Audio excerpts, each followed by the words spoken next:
उम्मीद है आप सब बहुत अच्छे होंगे, बहुत बढ़िया होंगे और मैं भी ठीक हूँ। तो हम बैलेंस ऑफ पेमेंट पढ़ रहे थे। बैलेंस ऑफ पेमेंट को हमने दो भागों में बांटा था, चालू खाता और पूंजी खाता, करेंट अकाउंट और कैपिटल अकाउंट। तो चालू खाता हमने कंप्लीट कर लिया था, हम पूंजी खाता पढ़ रहे थे, कैपिटल अकाउंट पढ़ रहे थे। और पूंजी खाता को भी हमने तीन भागों में बांटा था। कौन कौन सा? विदेशी निवेश, विदेशी ऋण और विदेशी परिसंपत्ति। तो विदेशी निवेश में भी हम क्या पढ़ रहे थे? एफडीआई, फॉरेन डायरेक्ट इन्वेस्टमेंट, प्रत्यक्ष विदेशी निवेश हम पढ़ रहे थे। और हमने एफडीआई को जान लिया कि एफडीआई क्या है। ठीक है, तो आज हम एफडीआई के लाभ समझते हैं, उसकी चुनौतियां समझते हैं। और आज की क्लास बहुत इंपॉर्टेंट, आपको बहुत ऐसे टर्म सुनने को मिलेंगे, समझने को मिलेंगे जो आप सुनते रहे लेकिन आपको समझ में नहीं आया कभी, है ना। तो एफडीआई के लाभ समझते हैं सबसे पहले कि एफडीआई का लाभ क्या है। हम जानते हैं कि एफडीआई और एफपीआई दोनों ही देश के लिए आवश्यक है, तो इनके लाभ क्या है। पहला, हम देखते हैं कि जो एफडीआई होता है वित्तीय संसाधनों की कमी को दूर करता है। एफडीआई वित्तीय संसाधनों की कमी को दूर करता है, साथ ही अपने साथ क्या लाता है? कुशल प्रबंधन लाता है, तकनीकी दक्ष होता है तो दक्ष तकनीकी अपने साथ लाता है। और एफडीआई दीर्घकालिक होता है, दीर्घकालिक मतलब आधारभूत संरचनाओं इत्यादि में निवेश होता है जो एफडीआई का होता है। तो ये दीर्घकालिक निवेश होता है। दीर्घकालिक होने के कारण क्या होता है? इसकी प्रकृति स्थायी होती है। तो पहला लाभ, वित्तीय संसाधनों की कमी को दूर करता है। ठीक है, दूसरा, एफडीआई जो फॉरेक्स है उसको बढ़ाता है, फॉरेक्स में वृद्धि करता है। तीसरा, एफडीआई चालू खाता घाटा को कम करता है, चालू खाता घाटा को कम करता है। चौथा, एफडीआई क्या करता है? अर्थव्यवस्था पे गुणक प्रभाव डालता है, समृद्धि दर बढ़ाता है। जब कोई विदेशी निवेश होगा तो वहां समृद्धि दर कैसे नहीं बढ़ेगी भाई? रोजगार बढ़ेगा, जीडीपी बढ़ेगा तो समृद्धि दर बढ़ेगी, है ना। तो अर्थव्यवस्था में क्या करता है? ये गुणक प्रभाव डालता है। ये एफडीआई के कुछ महत्वपूर्ण लाभ है। अब ऐसा नहीं कि इसमें सिर्फ लाभ ही बस है, इसकी कुछ चुनौतियां हैं। हानि नहीं आप बोलेंगे, ठीक है, चुनौतियां हैं। चुनौतियां कैसी? जैसे जो एफडीआई होता है ये देश में पर्याप्त रोजगार सृजित नहीं कर पाता, यानी ये रोजगार विहीन समृद्धि दर को बढ़ाता है। समृद्धि दर को तो बढ़ाता है एफडीआई, लेकिन यह रोजगार विहीन समृद्धि दर को बढ़ाता है। अब रोजगार विहीन समृद्धि दर का क्या मतलब है? क्योंकि ये तकनीकी पर जोर देता है, ये तकनीकी आधारित रोजगार पर जोर देता है। कोई विदेशी कंपनी, सपोज कोई कंपनी है और वो अगर उसको उसके 10 फ्लोर है, एक एग्जांपल नॉर्मल सा लीजिए, 10 फ्लोर है, उसमें 10 फ्लोर में 10 लोगों को काम पे रखना पड़ रहा है कि भाई जल्दी जल्दी सफाई कर दो। ठीक है, अब उस व्यक्तियों को 10 लोगों को उसे पेमेंट करना पड़ रहा है और उसने क्या किया? एक मशीन रोबो खरीद लिया और वो रोबो 10 मिनट में 10 फ्लोर साफ कर दिया। तो उसको सबसे बेस्ट क्या पड़ रहा है? तकनीकी पर आधारित होता है, यार ये तकनीकी आधारित रोजगार पे जोर देता है, व्यक्तियों के रोजगार को छीन ले रहा होता है। तो समृद्धि दर तो बढ़ रही है, जीडीपी तो बढ़ रहा है, लेकिन रोजगार उस अनुपात में नहीं बढ़ रहा जिस अनुपात में बढ़ना चाहिए। ऐसा नहीं कि रोजगार मिलता नहीं है, रोजगार मिलता है, लेकिन जितनी अपेक्षा होती है, जिस अनुपात में मिलना चाहिए उस अनुपात में नहीं मिलता। तो यही है इसकी पहली चुनौती कि यह रोजगार विहीन समृद्धि दर को बढ़ाता है। ठीक है, दूसरा, हम देखते हैं कि जो एफडीआई का अंतर प्रवाह होता है, जो एफडीआई का जब अंतर प्रवाह होता है तो इससे क्षेत्रीय विषमता बढ़ती है। क्षेत्रीय विषमता कैसे? जो प्रत्यक्ष विदेशी निवेश है भारत में अगर आप देखें तो 5 जो राज्य है, 5-6 राज्य जहां पे सबसे अधिक होता है। सबसे पहले जैसे कर्नाटका में होता है, तमिलनाडु में आप देखें, दिल्ली में देखें, महाराष्ट्र देखें, गुजरात देखें, इन 5-6 राज्यों में, दिल्ली तो खैर कैपिटल है, राजधानी है, लेकिन आप जो राज्य है आप देखिए कर्नाटका में सबसे ज्यादा, अगर कैपिटल में देखें तो दिल्ली में, फिर आप देखते हैं कि तमिलनाडु, फिर देखिए महाराष्ट्र और गुजरात, यहां सबसे ज्यादा प्रत्यक्ष विदेशी निवेश होता है। ठीक है, तो और कुछ राज्य जिनको सच में आवश्यकता है, जैसा बिहार देख लें, छत्तीसगढ़ देख लें, झारखंड देख लें, उत्तर प्रदेश देख लें, यहाँ पे वास्तव में एफडीआई का निवेश है लेकिन बहुत कम, बहुत ना के बराबर होता है यहाँ पर एफडीआई का निवेश। और यूपी में तो होने भी लगा है। तो इससे क्या हो रहा है कि कुछ राज्य अत्यधिक विकसित हो रहे हैं और कुछ राज्य पीछे रह जा रहे हैं। तो क्षेत्रीय विषमता पे भी क्या पड़ रहा है? प्रभाव पड़ रहा है, क्षेत्रीय विषमता को बढ़ावा मिल रहा है। ये दूसरी चुनौती हो गई। एफडीआई की जब हम तीसरी चुनौती देखते हैं तो हम देखते हैं कि लगभग पिछले 30 वर्षों से सबसे ज्यादा जो एफडीआई आया है वो सेवा क्षेत्र के लिए आया है। सबसे ज्यादा जो विदेशी निवेश हुआ है वो सेवा क्षेत्र में हुआ है। और हम जानते हैं कि सेवा क्षेत्र में भारत ऑलरेडी आगे है, विश्व के लगभग 7वें स्थान पे भारत का स्थान है सर्विस सेक्टर में। और सर्विस सेक्टर जो है वो रोजगार कम देता है क्योंकि ये अत्यधिक, ये पूंजी आधारित होता है और अत्यधिक कुशलता की मांग करता है सर्विस सेक्टर। तो ये रोजगार, ये पूंजी आधारित होता है और रोजगार भी कम दे रहा है, लेकिन जीडीपी में बेशक बहुत योगदान दे रहा है। तो जीडीपी में योगदान किसका कम है? कृषि का है, लेकिन रोजगार कौन दे रहा है? कृषि दे रहा है। और एफडीआई का निवेश किसमें हो रहा है? सेवा क्षेत्र में हो रहा है। एफडीआई का निवेश सेवा क्षेत्र में ज्यादा हो रहा है जबकि रोजगार कृषि क्षेत्र दे रही है। तो इससे भी क्या हो रही है? असमानता बढ़ रही है। हम देख रहे हैं कि जो कृषि और उद्योग सेवा क्षेत्र में असमान वितरण हो रहा है, यानी रोजगार तो कृषि क्षेत्र दे रहा है लेकिन एफडीआई का निवेश सेवा क्षेत्र में हो रहा है।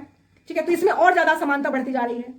और अब अगर हम देखें कि जो एफडीआई है भारत में, सबसे ज्यादा जो एफडीआई है भारत में इंफॉर्मेशन टेक्नोलॉजी में सबसे ज्यादा एफडीआई होता है। ठीक है, तो ये हमारी तीसरी चुनौती थी कि सेवा क्षेत्र में सबसे अधिक होता है और कृषि जो क्षेत्र है उसमें कम हो रहा है, जिसके कारण असमानता फिर बढ़ती जा रही है। उद्योग, सेवा और कृषि क्षेत्र में असमान वितरण हो रहा है।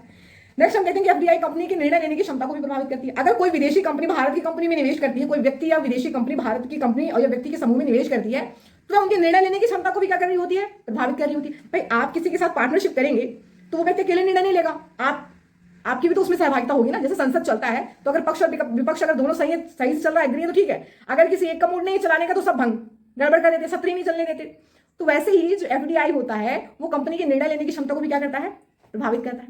नेक्स्ट हम देखते हैं पांचवा कि एफडीआई मूल्य हस्तांतरण को बढ़ावा देता है, ट्रांसफर प्राइसिंग को बढ़ावा देता है। अब ये मूल्य हस्तांतरण क्या है, ट्रांसफर प्राइसिंग क्या है, इसको बेप्स भी बोलते हैं, BEPS, base erosion and profit shifting, आधार क्षय और लाभ हस्तांतरण। अब ये आधार क्षय और लाभ हस्तांतरण होता क्या है, अब बोर्ड में समझिए, बहुत अच्छे सुनिएगा, बहुत अच्छे समझिएगा, ठीक है। BEPS, base erosion and profit shifting, इसके अंदर होता क्या है, इसके अंतर्गत भारत में स्थित कोई कंपनी, भारत में स्थित कोई सहायक कंपनी कर बचाव के द्वारा अपने लाभ का हस्तांतरण विदेशों में स्थित अपनी मुख्य कंपनी को कर देती है। हालांकि इसे कर चोरी नहीं कहा जाता, इसे क्या कहा जाता है, इसे कर बचाव कहा जाता है, जो भारत में वैध है। अब इसका क्या मतलब है, देखिए, ये कोई कंपनी है, ठीक है, मान लीजिए ये यूएसए की कोई कंपनी, अमेरिका की कोई कंपनी है, ठीक है। अब ये कंपनी भारत में आती है और अपनी एक सहायक कंपनी स्थापित करती है, वाई कंपनी, ठीक है। अब ये जो भारत में स्थित वाई कंपनी है, ये एक्स कंपनी है और एक्स की सहायक कंपनी है वाई कंपनी, ठीक है, ध्यान से सुनिएगा। अब वाई कंपनी ने क्या किया, भारत में इसने क्या किया, 100 करोड़ का प्रॉफिट कमा लिया, ठीक है। हम जानते हैं कि जब लाभ होता है तो लाभ भी टैक्स लगता है, और बिजनेस में जो प्रॉफिट होता है वो कोई फिक्स नहीं होता, आता जाता रहता है, तो प्रॉफिट के अकॉर्डिंग टैक्स लगता है ना। तो वाई कंपनी ने 100 करोड़ का लाभ कमा लिया, लाभार्जन कर लिया। अब वाई कंपनी चाहती है कि मैं अपना 100 करोड़ का लाभ ना दिखाऊं, क्यों, ताकि वो टैक्स से बच जाए। तो वो क्या करेगी, वो अपनी सहायक कंपनी, जो उसकी ओरिजिनल कंपनी है, जो प्राइम कंपनी है, उसके पास वो अपना प्रॉफिट भेजना चाह रही है। तो कैसे भेजती है, वो क्या करती है, वाई कंपनी एक्स कंपनी से मशीन खरीदेगी, कोई भी चीज आप बोल दिए, सपोज उसने मशीन खरीद लिया, ठीक है। अब खरीद किससे रही है, अपनी ही कंपनी से खरीद रही है, ठीक है, जिसकी वो सहायक कंपनी है। तो वाई कंपनी एक्स कंपनी से मशीन खरीद रही है, और मशीन उसने खरीद लिया 100 करोड़ में, ठीक है। अब जब प्रॉफिट की बात आई, प्रॉफिट दिखाने की, टैक्स देने की, तो बोला भाई प्रॉफिट तो हुआ नहीं, मैं तो मशीन खरीद लिया। अब उसने जो 100 करोड़ कमाए थे, जो 100 करोड़ उसने कमाए थे, उसने क्या किया, मशीन के थ्रू, मशीन खरीदने के बहाने अपनी मूल कंपनी एक्स को भेज दिया, सहायक कंपनी वाई ने, ठीक है। तो इस प्रकार वो टैक्स से क्या होगी, बच जाती है, ठीक है। तो यहां पे हो क्या रहा है, यहां पे ये जो 100 करोड़ उसको, चूंकि उसका प्रॉफिट था, उसको ट्रांसफर करना था। मशीन की कीमत एक्चुअली में 10 करोड़ थी, मशीन की कीमत 10 करोड़ थी, लेकिन उसने दिखाया, स्लिप दिखाई कि भाई देखो मैंने 100 करोड़ की मशीन खरीदी, ठीक है। और उसने 100 करोड़ क्यों दिखा दिया, एक्स क्यों राजी हो गई भाई 100 करोड़ की स्लिप देने के लिए, क्योंकि एक्चुअली वाई एक्स की ही सहायक कंपनी है, ठीक है। तो इस प्रकार उसने क्या किया, अपने धन को ट्रांसफर कर दिया अपनी प्राइम कंपनी, अपनी ओरिजिनल कंपनी, इसी को बोलते हैं बेप्स। यानी जो वाई है, वाई ने क्या किया, वाई का बेस इरोजन हो गया, आधार है, ठीक है, वाई का बेस इरोजन हो गया, और एक्स को क्या हुआ, प्रॉफिट शिफ्ट कर दिया। प्रॉफिट किसके पास शिफ्ट हो गया, एक्स के पास, ठीक है। आपको बात समझ में आई, एक कंपनी है एक्स, मान लीजिए वो अमेरिका की कोई कंपनी एक्स है, वो अपनी एक सहायक कंपनी भारत में स्थापित करती है वाई, मान लीजिए कंपनी एक्स अमेजॉन को मान लीजिए, ठीक है, और वो भारत में अपनी एक सहायक कंपनी स्थापित करती है वाई, और वो भारत से 100 करोड़ की कमाई करती है, और वो 100 करोड़ की कमाई में उसको टैक्स ना देना पड़े, तो वो क्या करती है, अपनी ही कंपनी से, अपनी जो प्राइम कंपनी है उससे क्या करती है, कुछ आयात कर लेती है, और उसमें पूरा जितना लाभ कमाया था दिखा दिया कि भाई मैंने वो जो लाभ कमाया था वो लाभ नहीं था, एक्चुअली मैंने अपना सामान खरीद लिया, और वो टैक्स से बच जा रही होती है। और वो जो सामान था, वो उसकी कीमत तो आधे की भी आधे थी, 10 करोड़ के सामान को उसने 100 करोड़ दिखा दिया, और इस प्रकार वो टैक्स से बच जा रही है। यानी इस प्रकार इसको कर चोरी नहीं कहा जाता, इसको कर बचाव कहा जाता है, और भारत में ये वैध है, याद रखिएगा, भारत में ये क्या है, वैध है। तो इसी को कहा जाता है वेप्स। तो ये अपने आप में क्या है, एक भारत में चुनौती है जो मूल हस्तांतरण को बढ़ावा देती है। यही बोला जाता है कि एफडीआई मूल हस्तांतरण को बढ़ावा देती है। मूल हस्तांतरण का मतलब वेप्स, ठीक है, ये होता है मूल हस्तांतरण, ठीक है। तो वर्ष, अब ऐसा नहीं कि सरकार के पास इसका कोई तोड़ नहीं है कि भाई ये हो रहा है तब होने दिया जाएगी, तो फिर मतलब ये तो वही बात हो गई ना, आप आए, कमाई की और चले गए, हमें तो कुछ प्रॉफिट ही नहीं मिला। तो ऐसा नहीं है, सरकार भी समझदार होती है। वर्ष 2016 में सरकार द्वारा इसको रोकने के लिए, ये जो वेबसाइट जो पूरी प्रक्रिया है, इसको रोकने के लिए सरकार क्या करती है, एक कानून लाती है, एक समझौता लाती है। समझौता क्या है, APA, ठीक है, इसको बोलते हैं advance, P means price, advance price, and A means agreement, ठीक है, एडवांस प्राइस एग्रीमेंट, ठीक है, इसको बोलते हैं हिंदी में अग्रिम मूल्य समझौता लाती है। और इसके तहत सरकार कहती है कि यदि कोई विदेशी कंपनी और उसकी सहायक कंपनी जो भारत में स्थित है, दोनों में होने वाले आर्थिक लेन देन की पूर्व सूचना उसको किसको देनी होगी, CBDT को देनी होगी। किसको, CBDT को देनी होगी। CBDT का मतलब सेंट्रल बोर्ड डायरेक्ट टैक्स, ठीक है, केंद्रीय बोर्ड प्रत्यक्ष कर, सेंट्रल बोर्ड डायरेक्ट टैक्स को इसकी सूचना देनी होगी। अगर कोई कंपनी है भारत में जो एक सहायक कंपनी के रूप में है, कोई विदेशी कंपनी जिसकी सहायक कंपनी भारत में है, तो अगर वो सहायक कंपनी अपनी मूल कंपनी से कुछ खरीदारी करती है, कुछ लेन देन करती है, तो उसकी सूचना उसको CBDT के पास देना होगा। किसके तहत, किस कानून के तहत, APA एग्रीमेंट के तहत, यानी एडवांस प्राइस एग्रीमेंट समझौता के तहत, ठीक है, अग्रिमूल्य समझौता के तहत, ठीक। तो आपको बेस समझ में आया, बेस इरोजन, प्रॉफिट शिफ्टिंग क्या होता है।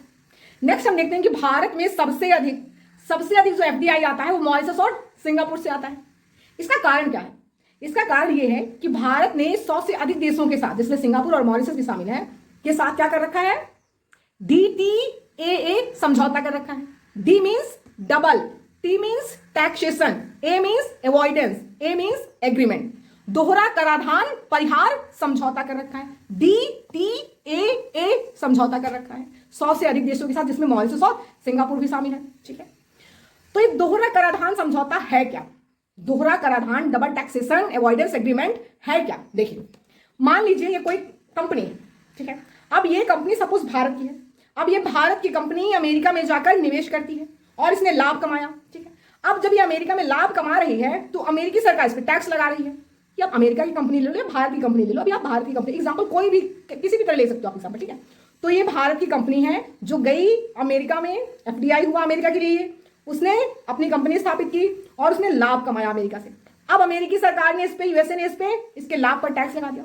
अब जब ये वापस अपने देश आती है, अपना लाभ लेके वापस अपने देश आती है, तो भारत भी इस पे टैक्स लगा रहा है। यानी प्रॉफिट एक ही है लेकिन उस पर टैक्स 2 बार लग रहा है। एक जहां से, जिस देश से वो कमा रही है, वो बोल रहा है भाई तुम मेरे यहां से कमाई कर रहे हो, मुझे टैक्स दो। दूसरा बोल रहा है यार तुम गए हो, तुम यहां आए हो, अपना धन रख रहे हो, मुझे भी टैक्स दो। तो प्रॉफिट एक ही बार कमा रही है कंपनी और टैक्स दो जगह पे दे रही है। इसको बोलते हैं दोहरा कराधान। इससे जो व्यापारी होते थे उनको बहुत दिक्कत होती है। यही कारण है कि भारत में 100 से अधिक देशों के साथ, 100 एक बेंचमार्क है कि इस लिमिट को क्रॉस कर चुका है भारत। तो 100 से अधिक देशों के साथ दोहरा कराधान समझौता किया हुआ है, DTAA एग्रीमेंट किया हुआ है, डबल टैक्सेशन अवॉइडेंस एग्रीमेंट किया हुआ है। इसका यह मतलब है कि कोई भी देश जो भारत के साथ DTAA समझौता कर रखा है, यदि उस देश की कंपनी भारत में स्थापित होती है या भारत की कंपनी उन देशों में स्थापित होती है और वो कंपनी लाभार्जन करती है, तो उन्हें केवल एक बार ही टैक्स चुकाना होगा। अब वो टैक्स किसे चुकाएगी? जिसकी उसकी इच्छा होगी। यानी भारत की कंपनी अगर अमेरिका में टैक्स चुका रही है तो अब भारत आके नहीं चुकाएगी। अगर अमेरिका की कंपनी भारत में आती है और भारत में टैक्स चुकाती है तो अमेरिका में नहीं चुकाएगी। या वो कह रही है नहीं मैं भारत को टैक्स नहीं दूंगी, मैं अपने देश में जाकर टैक्स दूंगा, तो भी ठीक है, इसमें कोई बाधा नहीं उत्पन्न करेगी। वो जिसको चाहे कंपनी टैक्स दे। तो आपको लगेगा यार फिर विदेशी कंपनी भारत को टैक्स क्यों देंगी? लिमिट देखिए। व्यापारियों का एक सीधा सा नियम है, गांव में आपने कहावत सुनी होगी कि घोड़ा घास से दोस्ती करेगा तो खाएगा क्या, है ना। व्यापारियों का सिंपल सा फंडा होता है, पूंजीवाद का सिंपल सा फंडा है, जहां कम इन्वेस्टमेंट, जहां कम मिनिमम इन्वेस्टमेंट मैक्सिमम आउटपुट, ये उनका होता है। कम निवेश अधिक उससे अर्जन करना। तो जिस देश का टैक्स कम होगा उसी देश को चुका के ये निकल जाती है, ठीक है। तो अगर भारत में टैक्स कम है तो भारत को चुका देंगे, अगर अमेरिका का कम है तो अमेरिका को चुकाएंगे। अब ये मत बोलना देशभक्ति देश, अभी आप इकोनॉमी के स्तर पर पढ़िए, चीजों को समझिए, ठीक है। तो डबल टैक्सेशन अवॉइडेंस एग्रीमेंट यही है, भारत ने 100 से अधिक देशों के साथ कर रखा है। यदि जिन देशों के साथ कर रखा है, यदि उन देशों की कंपनियां भारत में स्थापित होती है, भारत की कंपनी उन देशों में स्थापित होती है और वो लाभार्जन करती है, तो उस लाभ पर उनको एक ही बार टैक्स चुकाना होगा। इसी को बोलते हैं दोहरा कराधान, ठीक है। तो फिर चुनौती क्या है इसमें? DTA समझौता के कारण 2 चुनौतियां उत्पन्न हुई। एक डबल राउंडिंग की समस्या उत्पन्न हुई, राउंड ट्रिपिंग की समस्या उत्पन्न हुई, और एक होता है ट्रीटी शॉपिंग की समस्या। अब राउंड ट्रिपिंग की समस्या और ट्रीटी शॉपिंग की समस्या उत्पन्न हुई DTAA समझौते के बाद। अब ये दोनों हैं क्या? राउंड ट्रिपिंग और ट्रीटी शॉपिंग की समस्या है क्या? राउंड ट्रिपिंग और ट्रीटी शॉपिंग को समझने के लिए आपको 3 चीजें और समझनी होंगी। पहला, टैक्स हैवन कंट्री, स्वर्ग देश, कर स्वर्ग देश समझना होगा। Tax haven country, money laundering, hawala और सेल कंपनी आपको समझनी होगी। इन तीनों को समझिए। आपने इनका नाम बहुत सुना होगा, आज समझिए कि टैक्स हैवन कंट्री क्या है, कर स्वर्ग देश क्या है, मनी लॉन्ड्रिंग क्या है और सेल कंपनी है क्या। तो टैक्स हैवन कंट्री क्या है? इनको बोला था हिंदी में कर स्वर्ग देश। स्वर्ग क्यों भाई? अब भाई कंपनी को टैक्स नहीं देना पड़े या कम देना पड़े तो उसके लिए तो स्वर्ग ही है ना। तो टैक्स हैवन कंट्री वो देश होते हैं, वे देश जहां कर की दर बहुत कम होती है, टैक्स बहुत कम होता है, लगभग 1 से 2% होता है, और यहां किसी भी तरह की आर्थिक गतिविधियां ज्यादा नहीं होती। आर्थिक क्रियाविधि होती है लेकिन आर्थिक क्रियाविधि ज्यादा नहीं होती, बहुत ना के बराबर होती है। या एफडीआई यानी जो निवेश होता है केवल निवेश को स्वीकार करता है, ठीक है। ये केवल निवेश को स्वीकार करते हैं तथा आर्थिक क्रियाविधि, आर्थिक गतिविधियां ना के बराबर होती है। किनमें? टैक्स हैवन कंट्री में। यहां कर की दर बहुत कम होती है, लगभग 1 से 2% होती है। किसमें? टैक्स हैवन कंट्री में, ठीक है। दूसरा क्या है? हमने बोला मनी लॉन्ड्रिंग, इसको हिंदी में बोलते हैं हवाला। अब ये मनी लॉन्ड्रिंग क्या है? मनी लॉन्ड्रिंग क्या होता है कि जब सरकार की अनुमति के बिना, सरकार या कर अधिकारी की अनुमति या संज्ञान के बिना जब कोई व्यक्ति या कंपनी देश से विदेश में धन को ले जाती है, ठीक है, तो उसको बोलते हैं मनी लॉन्ड्रिंग, ठीक है। उसको क्या बोलते हैं? मनी लॉन्ड्रिंग, ठीक है। यह एक दंडनीय अपराध है। मनी लॉन्ड्रिंग दंडनीय अपराध है, जबकि हमने देखा था जो वेब्स था वो दंडनीय अपराध नहीं था, वो वैध था, वो लीगल है, ठीक है। जो कंपनी फ्रॉड करके ले रही थी सहायक कंपनी, वेब्स में हमने देखा था। तो मनी लॉन्ड्रिंग दंडनीय है, जिसका क्या मतलब होता है कि जब कोई व्यक्ति या कंपनी जो सरकार या संबंधित कर अधिकारी की अनुमति या संज्ञान के बिना देश से अपना धन विदेश में ले जाती है बिना कर चुकाए, ठीक है, तो इसको बोलते हैं मनी लॉन्ड्रिंग, जो अपने आप में क्या है, दंडनीय अपराध। एक है सेल कंपनी। सेल कंपनी क्या होता है? वे कंपनियां जिनका वास्तव में कोई अस्तित्व नहीं होता, ये कागजों तक ही सीमित होती हैं। मतलब आपको सुनने में आएगा कि कंपनी है, लेकिन अगर आप हकीकत में जाए तो उसका कोई अस्तित्व नहीं है, यानी वास्तव में उस कंपनी का कोई अस्तित्व नहीं होता, सिर्फ कागजों तक ही वो सीमित होती है, उनको बोलते हैं सेल कंपनी। इसका उद्देश्य क्या होता है? इसका उद्देश्य काले धन को सफेद करने में किया जाता है, काले धन को, ब्लैक मनी को व्हाइट मनी करने का काम करते हैं कौन? Shell company. अब हम समझते हैं कि राउंडिंग ट्रिपिंग क्या है और ट्रीटी शॉपिंग है। अब आपको अच्छे समझ में आ जाएगा दोनों वर्ड्स। तो राउंड ट्रिपिंग क्या है? राउंड ट्रिपिंग क्या है? राउंड ट्रिपिंग का अर्थ होता है जहां होम कंट्री और डेस्टिनेशन कंट्री दोनों एक ही होता है। अब ये होम कंट्री और डेस्टिनेशन कंट्री क्या है? देखिए, डेस्टिनेशन कंट्री का मतलब होता है वह देश जहां अंतिम रूप से निवेश होता है। निवेश कैसा हो? अंतिम रूप से हो, अंतिम रूप में निवेश होता है, उसको क्या बोलते हैं हम? डेस्टिनेशन कंट्री, गंतव्य देश। वह देश जहां अंतिम रूप में निवेश होता है उसको क्या बोलते हैं? निवेश क्या हो, अंतिम रूप में हो, उसको बोलते हैं डेस्टिनेशन कंट्री। होम कंट्री क्या है? जहां लाभ का सृजन होता है। होम कंट्री क्या है? जहां लाभ का सृजन होता है, ठीक है, वो हमारा होता है होम कंट्री। तो डेस्टिनेशन कंट्री और होम कंट्री आप समझ के, डेस्टिनेशन गंतव्य देश, वह देश जहां पे अंतिम रूप से निवेश होता है, जहां फाइनली निवेश अब यहां करना है, वो आपका होगा डेस्टिनेशन कंट्री, ठीक है। और होम कंट्री क्या होता है? जहां से लाभ का सृजन होता है, लाभ का अर्जन होता है, ठीक है, वो हमारा होता है होम कंट्री। तो राउंड ट्रिपिंग का क्या मतलब है? जहां पर क्या कह रहा है? जहां होम कंट्री और डेस्टिनेशन कंट्री दोनों एक हो, होम कंट्री और डेस्टिनेशन कंट्री दोनों एक हो। ऐसे समझिए कि भारत है, ठीक है, और भारत की कोई कंपनी है, ठीक है, जैसे मान लीजिए टाटा कंपनी या कोई भी, चलिए आप नाम मत लीजिए, कोई कंपनी है इंडिया की जो भारत में अपने ही देश में स्थापित है और अपने देश में लाभ अर्जित करती है। कितने का? मान लीजिए 100 करोड़ का उसने लाभ अर्जित किया। अब वो सोचती है यार मुझे टैक्स नहीं देना, वो कह रही मुझे टैक्स नहीं देना, तो उसने अवैध तरीके से, अवैध तरीका मतलब मनी लॉन्ड्रिंग, हवाला से क्या किया उसने? अपने धन को ले जाकर कहां चली गई? टैक्स हेवन कंट्री में। कहां चली गई? टैक्स हेवन कंट्री में चली गई, ठीक है।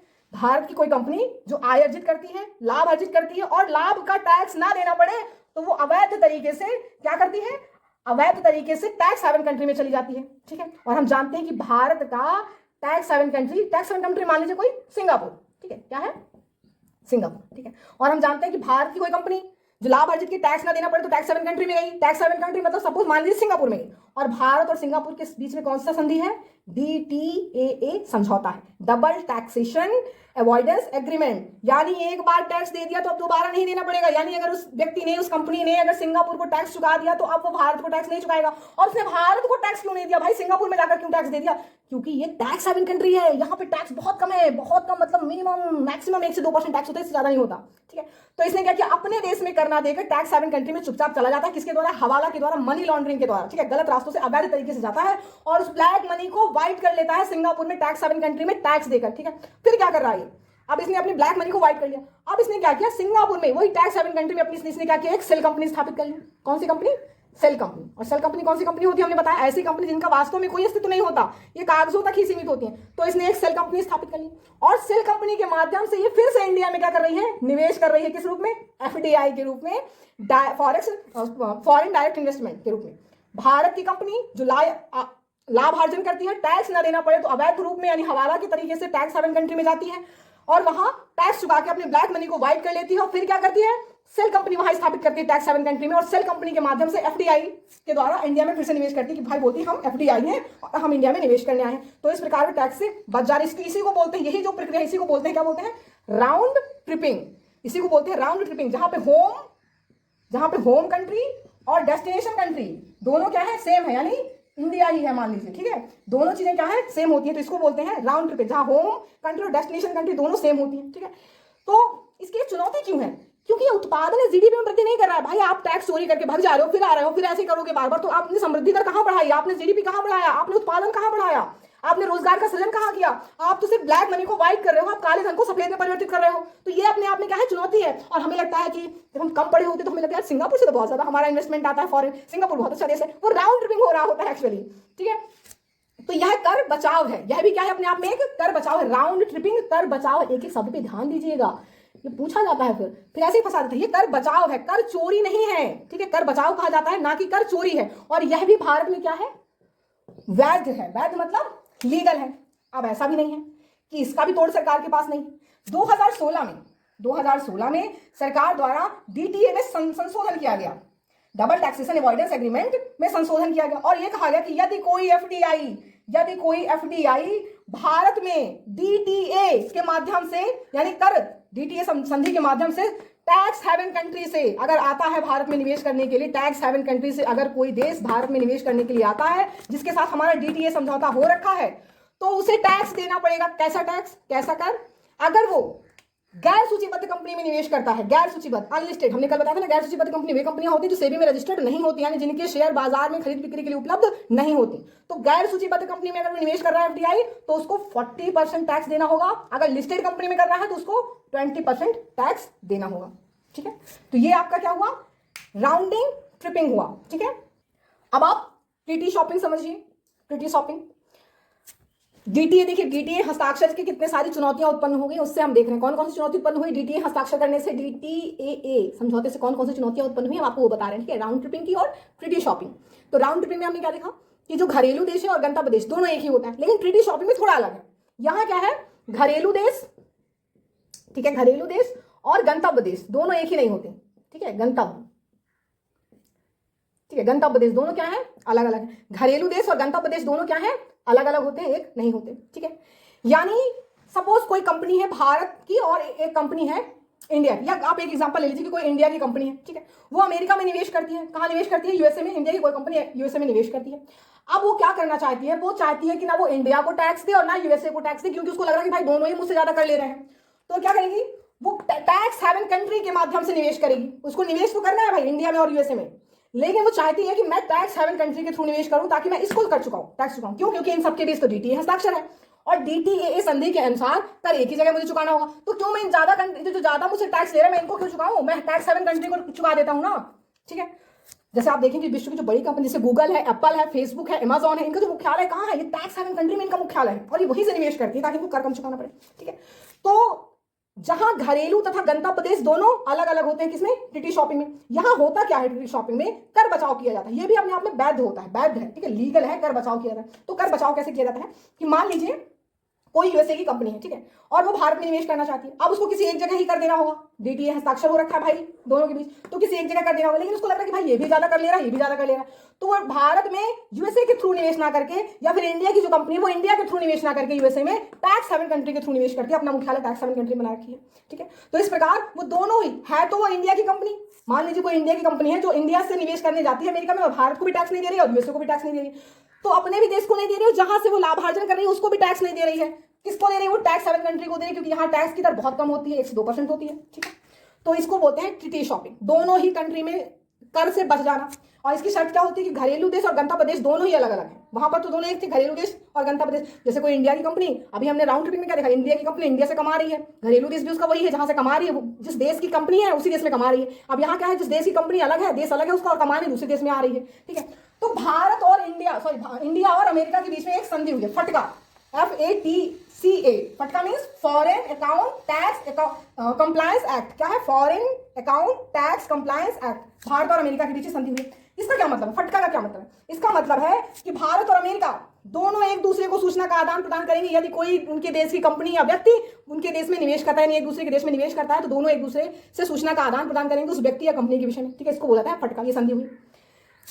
तो अब दोनों ने एक दूसरे से सूचनाओं का आदान प्रदान किया। ठीक है, कि भाई तुम्हारे इस देश की कंपनी ने यहाँ निवेश किया, इसके ये पूरा उसका बायोडाटा एक फॉर्म फिलअप कराया जाता है। ठीक है, अगर अमेरिका की कोई कंपनी इंडिया में आती है तो फॉर्म फिलअप कराया जाता है, इंडिया कंपनी अमेरिका में जाएगी तो वो भी फिलअप कराएगी, एक दूसरे की सूचनाओं का आदान प्रदान करेगी। तो अब वो कंपनी वो क्या करती है, टैक्स हेवन कंपनी के माध्यम से, कंट्री के माध्यम से इन्वेस्टमेंट कर रही है इंडिया में और यूएसए में, और दोनों को टैक्स देने से बच जा रही है। अभी तो गंभीर समस्या हो गई भाई, डीटीए का तो गलत दुरुपयोग हो रहा है। तो इन्होंने किया, विश्व के बहुत सारे देशों ने, बड़े जितने भी बड़े देश हैं उन्होंने क्या किया, क्योंकि ये बड़ी कंपनियां कर रही होती हैं, तो अधिकांश देशों ने एक सहमति की, विश्व के अधिकांश देशों ने एक सहमति की, एक हस्ताक्षर किया। कौन सा, GMCT मतलब global minimum corporate tax. Global minimum corporate tax का मतलब है कोई भी कंपनी चाहे वो टैक्स हेवन कंट्री से आए, कहीं से भी निवेश करे, ठीक है, उसको 15% का टैक्स तो देना ही देना पड़ेगा। कितना, 15% का टैक्स देना पड़ेगा, और 2021 से लागू हो चुका है। तो ग्लोबल मिनिमम कॉर्पोरेट टैक्स ये कहता है कि आप किसी भी देश की कंट्री, किसी भी देश से निवेश करने के लिए आ रहे हो, आपको 15% का ग्लोबल टैक्स तो देना ही पड़ेगा। ठीक है, बस यही है आपका टीटी शॉपिंग। एक बार फिर से समझ लीजिए कि जैसे ही वो कोई कंपनी है जो इंडिया की है, ठीक है, वो अमेरिका में निवेश करती है और ना वो इंडिया को टैक्स देना चाहती है ना अमेरिका को टैक्स देना चाहती है, वो टैक्स हेवन कंट्री के में एक अपना सेल कंपनी स्थापित करती है और सेल कंपनी के थ्रू वो इंडिया में निवेश करते हैं, यूएसए में निवेश करती है और एक जगह टैक्स दे देती है टैक्स हेवन कंट्री में, क्योंकि यहाँ पे टैक्स बहुत कम लग रहा होता है। तो इससे जहां निवेश कर रही है उस देश को भी घाटा, जहां की वो है उस देश को भी घाटा, दोनों में से किसी को टैक्स नहीं दे रही। यही कारण है कि विश्व के अधिकांश देशों ने जीएमसीटी में हस्ताक्षर किए, जिसको बोला जाता है क्या, ग्लोबल मिनिमम कॉर्पोरेट टैक्स, जिसकी दर 15% निर्धारित की गई है और ये 2021 से लागू हो चुका है। यही आपका ट्रिटी शॉपिंग। अच्छा, अब अगर आपसे एफटीआई के आंकड़े पूछ लिए जाए, एफटीआई के आंकड़े, ठीक है, तो आप अपडेट कर लीजिएगा जिस साल आप देने जाएंगे एग्जाम, ठीक है। ये सारी चीजें डाटा आपको अपडेट करनी पड़ेगी, लेकिन जो बड़ी बड़ी चीजें जो अभी हैं और जो मतलब इतनी जल्दी नहीं बदलती है वो आपको बता रहे, ठीक है। तो वैश्विक स्तर पर एफडीआई जो है, फॉरेन डायरेक्ट इन्वेस्टमेंट के जो आंकड़े हैं वैश्विक स्तर पर अंकताड़ जारी करता है UNCTAD, United Nation conference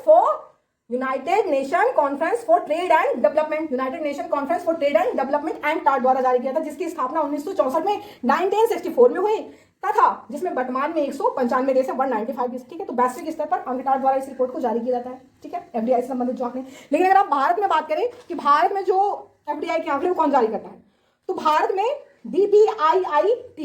DPIIT, department for promotion and industry and internal trade, उद्योग और आंतरिक व्यापार संवर्धन विभाग द्वारा जारी किया जाता है। विभाग, ठीक है, डिपार्टमेंट, विभाग। और अगर मंत्रालय पूछ लिया जाए तो कौन सा मंत्रालय है, उद्योग एवं वाणिज्य मंत्रालय। मंत्रालय कौन सा है, उद्योग एवं वाणिज्य मंत्रालय। और विभाग कौन सा है, DPIIT, department for promotion of industry and internal trade, ठीक है। तो भारत में डीपीआईआई विभाग द्वारा, जिसका मंत्रालय उद्योग एवं वाणिज्य मंत्रालय है, तथा वैश्विक स्तर पर अंकताड़ द्वारा जारी किया जाता है एफडीआई के आंकड़े, ठीक है। तो ये था एफडीआई के लाभ, उसकी चुनौतियां और एफडीआई के आंकड़े कौन प्रकाशित करता है, आपने जाना। अब हम जानते हैं कि वे क्षेत्र जहां एफडीआई की अनुमति नहीं है, प्रत्यक्ष विदेशी निवेश की अनुमति नहीं है, याद रखिएगा वो कौन कौन से क्षेत्र हैं भारत में जहां प्रत्यक्ष विदेशी निवेश की अनुमति नहीं है। पहला, परमाणु ऊर्जा। क्यों? क्योंकि राष्ट्रीय सुरक्षा का मामला होता है भाई, इसीलिए परमाणु ऊर्जा में एफडीआई की अनुमति नहीं है। लॉटरी में एफडीआई की अनुमति नहीं है। अब लॉटरी सरकारी भी होती है और निजी भी होती है, प्राइवेट भी होती है, ठीक है। तो अगर पूछा जाए घुमा फिरा के कि सरकारी में है प्राइवेट में नहीं है, तो दोनों की बात की जा रही है। जब लॉटरी बोला जा रहा है तो दोनों आ रहा है, ठीक है। परमाणु ऊर्जा में एफडीआई की अनुमति नहीं है। हम आपको क्या बता रहे हैं, भारत में वे क्षेत्र जहां एफडीआई की अनुमति नहीं है, तो परमाणु ऊर्जा में नहीं है, लॉटरी में नहीं है, सट्टा में नहीं है और गैम्बलिंग, सट्टा और गैम्बलिंग में भी एफडीआई की अनुमति नहीं है। 3 हो गए आपके। नेक्स्ट है निधि कंपनी। निधि कंपनी क्या होती है, छोटी छोटी निवेशक कंपनियां होती है जो खुद छोटी होती है लेकिन किसी और देश में किसी और कंपनी के साथ निवेश कर लेती है। छोटी निवेशक कंपनी को निधि कंपनी बोलते हैं। निधि नाम सुना होगा, लड़कियों का नाम होता है निधि। तो निधि कंपनी में भी एफडीआई की अनुमति नहीं है। अगर कोई छोटी कंपनी है तो उसमें भी एफडीआई की अनुमति नहीं होती है। चिट होता है पट चिट, तो चिट फंड कंपनी में भी एफडीआई की अनुमति नहीं है। अब चिट फंड क्या होता है, आपने एक नाम सुना होगा कि पैसा जमा करें और रातों रात डबल, जो डबल वाला कॉन्सेप्ट आप सुनते हैं ना, ये जो इस तरह की कंपनियां होती हैं इनको बोलते हैं चिट फंड कंपनी। क्या बोलते हैं, चिट फंड कंपनी। तो चिट फंड कंपनी में भी एफडीआई की अनुमति नहीं होती है। तंबाकू के सभी प्रकार के उत्पाद, तंबाकू से बने कोई भी उत्पाद हो उसमें भी एफडीआई की अनुमति नहीं होती। बागवानी में भी एफडीआई की अनुमति नहीं है, चाय की बागवानी को छोड़कर, ठीक है। तो तंबाकू के बने उत्पाद में भी एफडीआई की अनुमति नहीं होती, यानी तंबाकू के किसी भी प्रकार के सभी प्रकार के उत्पाद में एफडीआई की अनुमति नहीं है। बागवानी में भी एफडीआई की अनुमति नहीं होती। रियल एस्टेट में भी एफडीआई की अनुमति नहीं होती, और टीडीआर में भी एफडीआई की अनुमति नहीं होती। अब ये टीडीआर है क्या, transferable development right. TDR transferable development right, अब ये है क्या, तो यहां से आपका खत्म होता है। टीडीआर पर समझ लीजिए, आपका आज क्लास खत्म होता है। टीडीआर क्या होता है कि सपोज सरकार को कोई निर्माण करना है, कोई ब्रिज बनाना है मान लीजिए, ठीक है। तो जब सरकार ब्रिज बना रही है तो बीच में भूमि किसी की जमीन आ रही है, अब सरकार को उस भूमि का अधिग्रहण करना है। तो सरकार भूमि का अधिग्रहण ना करके, सरकार अगर कोई निर्माण कार्य कर रही है, कोई प्रोजेक्ट बना रही है, कोई योजना विकास कार्यक्रम जो बना रही है, आधारभूत संरचना का निर्माण कर रही है, तो अगर भूस्वामी किसी की अगर जमीन है और वो जमीन को चाहिए सरकार को, उस निर्माण मार्ग में आ रहा है, तो उसको पहले क्या होता था कि जितनी कीमत होती थी कीमत दे दी जाती थी और भूमि को ले लिया जाता। लेकिन टीडीआर का मतलब क्या होता है कि भूस्वामी से भूमि का अधिग्रहण ना करके उसको परियोजना या प्रोजेक्ट को ही क्या करना, सौंप देना, प्रोजेक्ट निर्माण की अनुमति दे देना, ठीक है। इसको बोला जाता है डीआरसी मतलब डेवलपमेंट राइट सर्टिफिकेट। इसका क्या मतलब है कि भाई आप यहां पैसा नहीं दिया जाता, डीआरसी दिया जाता। अब आपको लगेगा पैसा नहीं दिया जाता तो वो पागल है, अपनी जमीन भी दे देगा और उस पर आपका जो प्रोजेक्ट बन रहा है, जो ब्रिज बन रहा है, वो ब्रिज को निर्माण करवा के आपको दे रहा है ना। नहीं, देखिए होता क्या है, आपकी जमीन है, ठीक है, अब सरकार ब्रिज बना रही है, आपकी जमीन पड़ रही है, तो सरकार कह रही है आपकी जमीन मेरे मार्ग में आ रही है, तो काम करिए आप ये प्रोजेक्ट ले लीजिए, ठीक है। तो आपको क्या फायदा होगा? आपको डीआरसी दे दिया गया, डेवलपमेंट राइट सर्टिफिकेट आपको मिल गया, आप डेवलपमेंट राइट सर्टिफिकेट के थ्रू पैसा बैंक से ले सकते हैं, सरकार आपको पैसे नहीं देगी, पैसे का इंतजाम आपको करना होगा, आप बैंक से पैसे ले लीजिएगा, या एफपीओ जो होता है, जो सहकारी किसान संघ जो होता है, आप उसके माध्यम से बहुत सारे किसान आपस में मिलकर पूंजी जुटा लेंगे और क्या करेंगे, प्रोजेक्ट का निर्माण कर देंगे। अब प्रोजेक्ट का निर्माण करेंगे तो क्या करेंगे आप जानते हैं, अब जब वो निर्माण होगा तो उसको महंगा करके उसको बेच सकते हैं, यानी किसान प्रॉफिट कमा सकता है और सरकार को क्या फायदा, सरकार का लागत बच रहा है, सरकार का समय बच रहा है, सरकार का अतिरिक्त खर्च बच रहा है, साथ ही साथ सरकार रोजगार भी दे रही होती है ना। और किसान कोई काम करेगा तो अच्छा ही करेगा। तो यहाँ पर क्या बोल रहे थे, जो टीडीआर है वहां भी एफडीआई की अनुमति नहीं है, यानी अगर कोई भूस्वामी है, किसी भूस्वामी का अधिग्रहण करने के बजाय उसी को प्रोजेक्ट निर्माण का कार्य दिया जा रहा है, तो वो भूस्वामी जो एफडीआई नहीं स्वीकार कर सकता, या एफडीआई वहां अलाउ नहीं है। ठीक, तो ये है आपका टीडीआर मतलब जब भूस्वामी से भूमि का अधिग्रहण करने के बजाय वो प्रोजेक्ट कार्य सरकार उस भूस्वामी को ही दे दे, बदले में उसको डीआरसी सर्टिफिकेट देता है, डेवलपमेंट राइट सर्टिफिकेट दे देता है। ठीक है, और वो जो भूस्वामी है वो उस प्रोजेक्ट का निर्माण करके सरकार को किसी को भी वो चाहे हस्तांतरित कर दे, बेच दे, वो सरकार को ही नहीं किसी को भी चाहे वो बेच दे।